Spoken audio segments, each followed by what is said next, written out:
Episode 133, 2 ways to get more of what you want. Hi, friends. Welcome back.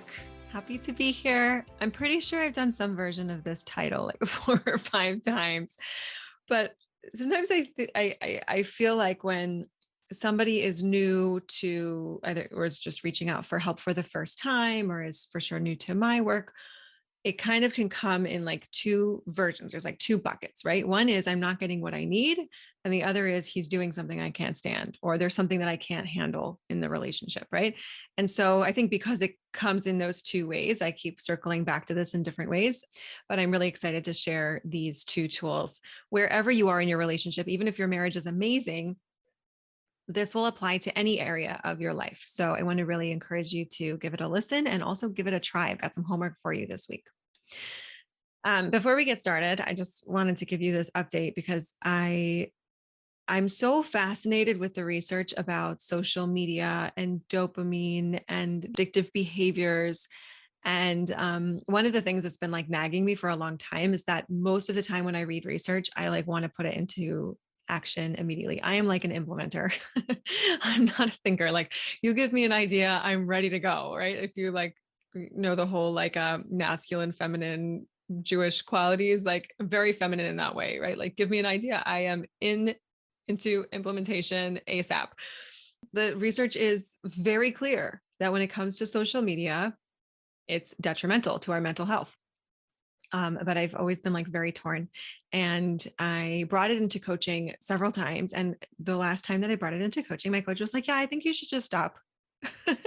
I was like, what do you mean? I'm on social media for business and for work and all these things. She's like, yeah, but it's not actually even whatever. She went through the whole, like from her business perspective, what she thought is really not where I get most of my clients. The vast majority of people I work with come from word of mouth, either recommending the podcast or recommending my coaching.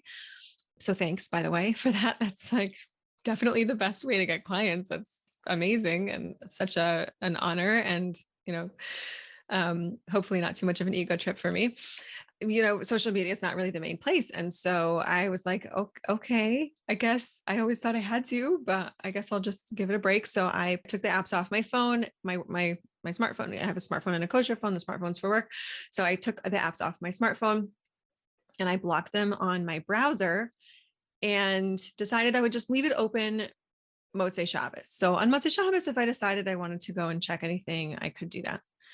The first week went by and Motzei Shabbos came and I was reading a book and I was like, yeah, I'd rather read my book. It just didn't go back on. The next week went by, and with the exception of one blip where I got totally like off track and checked, then I just blocked everything again and then was off.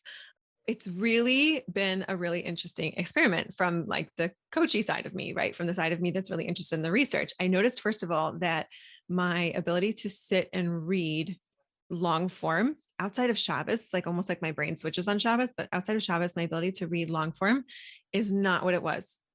And I could feel that tension of like reading a couple paragraphs and then kind of like getting antsy. I was like, okay, this is definitely a good reason for me to stay off a little bit longer, because reading and researching is a huge part of what I consider my job and what I do and what I care about and what I get really, really excited about. Like I'm the kid who, when my parents would say, where do you want to go? We would go to Barnes and Noble and I would go to the psychology section and I would be like, hey, there's a book on, personality disorders. Let me read that. That was what was fun for me.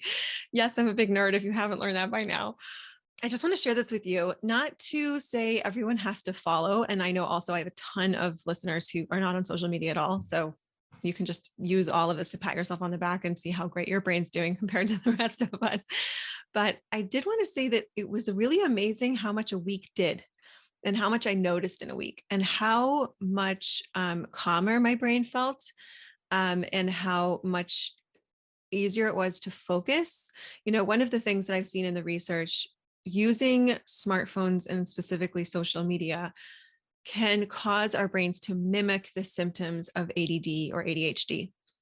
And so it's actually part of the research that I do as a coach is to study ADD and ADHD, because so many of my clients, whether they have a diagnosis or not, are dealing with brains that are sort of in that state because they're constantly dealing with the sort of distraction and high level input. Not to say that it's the same as a diagnosis. It's not the same in a person who has a diagnosis is experiencing something different. I'm not trying to say that it's all the same, but the symptoms can have some overlap there. Anyway, so it's been a very interesting experiment. I would just say for you, if it's something that you're interested in, the reason I didn't do it for so long was because I felt like I had to make a final decision. I decided not to decide. I decided I was just going to not go on during the week. And I still have ways to sort of publish and see messages from business platforms without actually seeing the feed. You'll see that if you're on there, I still publish the podcast. I just am able to do that without actually going on. And I might go back on. And if you're also thinking like maybe you could use a little bit of a break, but you don't know if you keep setting the bar like really high, like I'm just going to get rid of Instagram, or I'm just going to stop, I'm going to stop, like, I don't know, for a year or whatever. Consider making it something that's just so doable. Like maybe even just saying today, I'm not going to go on social media. Let me just see what happens. Because I think one of the most interesting parts for me is that after a week, I had no desire to go back on. And I was able to also see what triggers me to want to check social media. And if you heard my interview with Chava Naidich, who's an OT, and she's fabulous. I really recommend everyone listen to this interview. It was episode 88. So she talks about self-regulation, which is so big for us, guys. If you get overwhelmed by your houses, if you get overwhelmed by your husbands or by your kids, go listen to episode 88 with Chava Naidich. She's really amazing. And one of the things that she said is people often go onto social media when they're dysregulated, but you should only go on when you're regulated, because if you're already dysregulated, then that's where we get into these like really fiery conversations, or like things just really bother you, or you get annoyed with things. And that's exactly what I found, is that the only time that I actually went on over those 2 weeks was when I was feeling extremely dysregulated from something that happened outside of the world of social media. And guess what didn't help? Going on social media. So that's just my intro. I just wanted to give you that update. I think it's really interesting. I think that I'm seeing a lot of the research come true in my own brain. Maybe that's confirmation bias, maybe not. And I definitely want to encourage you that if this is something you want to try, or in any area of your life, just bite off a chunk that's doable. Don't put something on the table for so long because you're pushing it off because the amount that you consider valid is like just way too much. Like I thought I had to make a decision, yes or no, for the rest of my career. So I just didn't do anything for a really long time. Okay. So that's not at all related. Although I'm sure if your brain is healthier and happier, you might get more of what you want, but that's not related at all to this week's episode. So I just want to give you these two things, these two small adjustments that will make such a big difference in your life, in any area where there's something that you want that you don't have right now, something that you want that you're trying to get more of, right? Just wanting to feel more satisfied, more of a specific thing in your life. The first one, and this will sound so basic, but it's amazing how often we skip over it, is knowing what it is that you want. Have you even stopped to articulate it, to identify it? Or do you notice yourself just kind of in this like reactive muck of dissatisfaction? Are you clear on what the thing is? And part number 2 is going to give you some clarity on why we don't do that, why we have a hesitation to articulating, why we don't just naturally say like, oh, I think if I had more of this specific thing, then I would be happy. So when we get to tool number 2, you'll see why. But when you are clear on what you want, then it can put you into a very proactive state. Our brains like to be busy. So if we give it a problem to solve, then it will get to work solving that problem. Is it perfect? Will it just go to work and you never have to do anything again? No. But if you're clear on what it is you're trying to accomplish, your brain will naturally start to work on it. If you don't give it a problem, then your brain will interpret that to say, please, brain, could you go figure out what the problems are? And your brain will look around your house and tell you what the problems are with your house. And then it'll look at your children and tell you the problems with your children. And it'll look at your husband and tell you the problems with your husband. And most of all, it will look at you and it will tell you everything that's wrong with you. And let's solve these problems. So I recommend pick a problem that is worth solving. Not the ones your brain just proposes. Your brain will just come up with like, I think this is what's wrong with life and with me and with everything. Don't choose those. That's just your brain trying to keep itself useful. Choose a problem that, if it was solved, would give you more of what you want in your life. Go with that. So it gets us from this reactive state to this proactive state. To figure out what you want, right? Getting clarity on what you want. I want you to consider some of these questions. What is a meaningful goal for you right now? So much of our life comes in phases, especially as Jewish women, right? Recently, I feel like I've just been talking to different people in all the different phases, right? Like, did you just send someone off to school for the first time? Did you just have your first baby? Did you just find out you're expecting? Did you just find out you lost a baby? Did you just get married? Are you about to get married? Like, these are all phases. And I didn't even mention jobs or moving, like all the other things. Asking yourself, what's a meaningful goal for me right now, will honor the fact that you are in a phase, and it will give you an answer that will accommodate, right, and speak to the phase that you're in. What are you yearning for? Is there something that just keeps coming back up for you? Do you need to give it a little bit of time and space to make itself heard? This is a little different than something that you constantly spin out on. And we've talked about that on the podcast before, right? Sometimes we just like get into a negative state and we just complain to ourselves and we just obsess and we just get like, ugh, this is not good. Different than what I'm yearning for. Okay. And so just kind of asking, like, what is it that I really want? I love this question. I didn't make this one up, but if you knew that you would succeed, what would you try? Is there something that you would be doing if you didn't think that you couldn't do it successfully? And the last one is, what would delight you in this phase in life? I want to encourage you to spend some time writing. The way I recommend to do this is to write what you want your life to look like, either 5 or 10 years from now. Pick far enough ahead that your brain doesn't have to worry about how to get there. And I like to do this by describing vignettes, right? Describing like little scenes of what my life would look like at that point. Sitting on the porch with my husband and a glass of wine at the end of the day, or arriving at work and being excited about the programs that I've initiated and the people that I'm helping, or being the one to pick up my toddler from playgroup and then giving her a snack as I walk her to the park, right? These are very, very different types that some of these might speak to you, right? Some images will speak to you and some of them are just like, no, that's just life, right? What speaks to you? What gets you excited right now? So this is the first piece, right? The first piece is really just giving yourself the space to articulate what it is that you want. Part number 2, or tool number 2, is being ready to be happy when you get it. I do know some people for whom this comes naturally. I'm so happy for them. Most of my clients would not fall into this category. And I think that my listeners often don't. Now, we all have phases and stages in which we are very, very positive and grateful. And I think that that's such a wonderful mode for us to be in, and one that is worth striving towards. And gratitude is definitely something that can be cultivated. But I think it's an intentional practice for most of us. And for a lot of us, the reason we're not articulating what we really want is because there is a fear of committing to being happy once we get there. Because what if I get that and then I actually wanted something else? Or what if I get that and it's not as good as I thought it would be? And if you've been listening to coaching a little bit and you've been understanding the model that I use, we understand that actually hitting a goal is just a fact in our life. Hitting a goal is just a circumstance.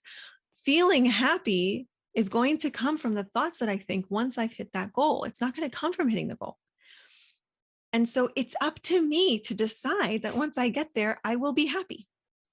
This is why you have people who wait and wait and wait and wait to get married, and they finally get married and they're like, wait, I thought it was supposed to make me happy.